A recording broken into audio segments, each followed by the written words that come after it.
Magandang umaga po sa ating lahat at welcome pong muli sa ating daily devotion. Sa umagang ito ang ating papag-aaralan. Sa umagang ito ay matatagpuan po sa Isaiah chapter 60 verse 2. Ngayon po kung nandiyan na po tayo ay ating pong sabay-sabay na buksan natin mga Bible at ating pong basahin ang Isaiah chapter 60 verse 2. Sabi po natin panalaklat, basahin ko na po. For behold, the darkness shall cover the earth, and gross darkness the people. But the Lord shall arise upon thee, and His glory shall be seen upon thee. Amen po, tayo po manalangin. Panginoon Diyos, kayo pasalamat sa umaga ito, Panginoon. Dalangin ko po, Panginoon, nabigyan po kami ng wisdom para dito sa aming pag-aaralan sa umaga ito, Panginoon, sa aming daily devotion. Dalangin ko po, Panginoon, na nawa ay aming itong maintindihan, aming itong ma-apply sa aming pang-araw-araw na pamumuhay, Panginoon. Ito sa dalangin sa Kristo na itapaligtas. Amen. Amen po. Bago po tayo magpatuloy, ay makakapakinig po muna tayo ng isang awitin.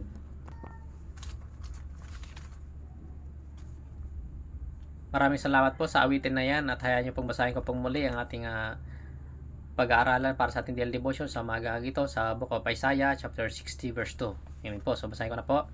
For behold, the darkness shall cover the earth, and gross darkness the people. But the Lord shall rise upon thee, and His glory shall be seen upon thee. Amen po. So sinasabi nga po dito ng ating Panginoon na ang mundong ito ay nababalot po ng kadiliman. Bakit po nababalot ng kadiliman? Dahil nga po ang mundong ito ay nandito po lahat ng makasalanan na gawain, ang paggawa ng masama ay nandito po sa mundong ito. Aminin naman po natin ay totoo po talaga ang pangyayaring ito, sapagkat ang tao po na nabubuhay ay paminsan po ay nagkakasala po talaga.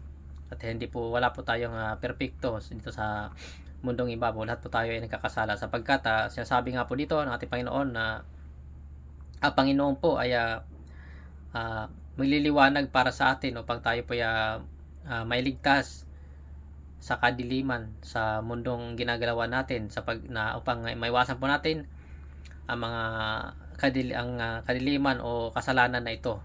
Yun po. So nawa po bilang isang mananampalataya ay tayo po sana ay isang magsilbing ilaw sa ating napapalibutan o ating napapaligiran, sapagkat tayo po isang naniniwala sa ating Panginoon at tayo po isa pong testimonya ng ating Panginoon na kung saan tayo po nakakaalam kung ano ang makakabuti at ano po ang makakasama para sa atin. Nawa po ay tayo po gamitin ng ating Panginoon at tayo po mapagamit sa ating Panginoon upang magsilbing liwanag sa mga taong hindi pa nakakakilala sa ating Panginoon, upang sila po ay maliwanagan kung ano nga po talaga ang dapat gawin natin habang tayo ay nabubuhay sa mundong ibabaw. Ang pinakamagandang balita sa atin ng Panginoon, sapagkat kung ang Panginoon kung tayo po ay nasa kamay ng Panginoon ay tayo po ay nasa mabuti at tayo po ay nasa mabuting kalagayan at tayo po ay magkakaroon ng liwanag upang tayo po ay makakita at tayo po ay maligtas at mapunta sa langit. So napakahalaga po ang papel natin bilang isang mga Kristiyano upang maging isang magandang halimbawa sa mga tao na nakakita sa atin. Tayo po nawa ay ipakita po natin ang pagmamahal ng ng kapwa, pagmamahal ng bawat isa, at pagmamahal na kung saan ay tayo po ay kita sa ating buhay, na kung saan ang Panginoon ay nananahan sa ating pamilya, sa ating kapatiran. Amen po. So hayaan po natin na tayo po ay magmold upang maging kagamit-gamit pa sa ating gawain. At hayaan natin ang Panginoon Diyos ang manguna sa ating puso't isipan upang maging isang papel natin na maging kagamit-gamit pa upang mag-share ng salita ng ating Panginoon. Yun po, nawa po ay ang ating bilang isang pagiging Kristiyano ay hindi po nawa ito ay isang Kristiyano-Kristyanuhan lang, sapagkat ating pong gampanan ang ating pong ang utos sa atin ng Panginoon, na kung saan tayo po ay magsilbing liwanag sa mga tao na hindi pa nakakilala sa ating Panginoon. Pagpatuloy lamang po natin ang ating pag-share ng good news, pag-share ng kaligtasan sa mga tao na hindi pa nakakilala. Dahil nga po, ang Panginoon po ang ating tunay na pag-asa sa ating buhay, ang tunay nating pagkakatiwalaan lamang ay ang Panginoon, sapagkat sinabi nga po ng Panginoon na siya lamang po ang makakapagligtas sa atin at makapagbigay ng patnubay at gabay patungo sa langit. Yan po, nawa po ang ating pag-aralan na ito sa Isaiah chapter 60 verse 2 ay magkaroon po tayo na kaunting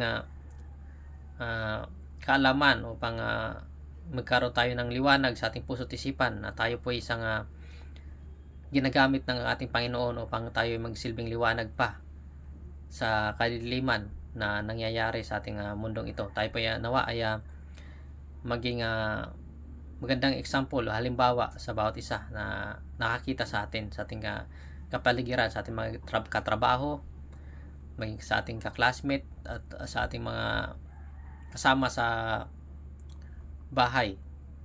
Ipakita po natin na sa atin po nagmumula, sa ating puso, sa ating isipan, sa ating panlabas na anyo na ang Panginoon ang nagbibigay ng liwanag sa atin. At tayo po naman po ay maging isang patuloy na maging kagamit-gamit pa sa ating gawain. Amen po. So, yun lang po ang aking may share na meron po tayong konting natutunan dito sa ating verse nating napag-aralan. Tayo po ay arise, tayo po ay manindigan, tayo po ay mag-shine, tayo po ay maging isang silbing liwanag sa ating buhay upang tayo ay maging isang good testimony sa bawat isa. Amen po. So, ayan lang po. Ito po sa manalangin. Ito po sa dalangin sa ating Panginoon na tawa ay tayo ay magpatuloy lamang. Okay, let's pray. Lord, kaya po salamat sa amang ito, Panginoon. Dalangin ko po, Panginoon, nawa ay may napag-aralan na ito ay magsilbing isang encouragement sa bawat isa na magpatuloy lamang sa inyong gawain at maging isa po kaming magningning na liwanag upang magbigay ng good example sa bawat isa at maging makita po sa aming buhay ang Panginoon. At siya lamang po, Panginoon, ang aming sinasamba at pinupuri sa araw-araw, Panginoon. Dalangin ko, Panginoon, ang lahat ng ito, Panginoon, sa dalangin sa ngalan ni Kristo na tagapagligtas. Amen. Ayan po. So, maraming salamat po.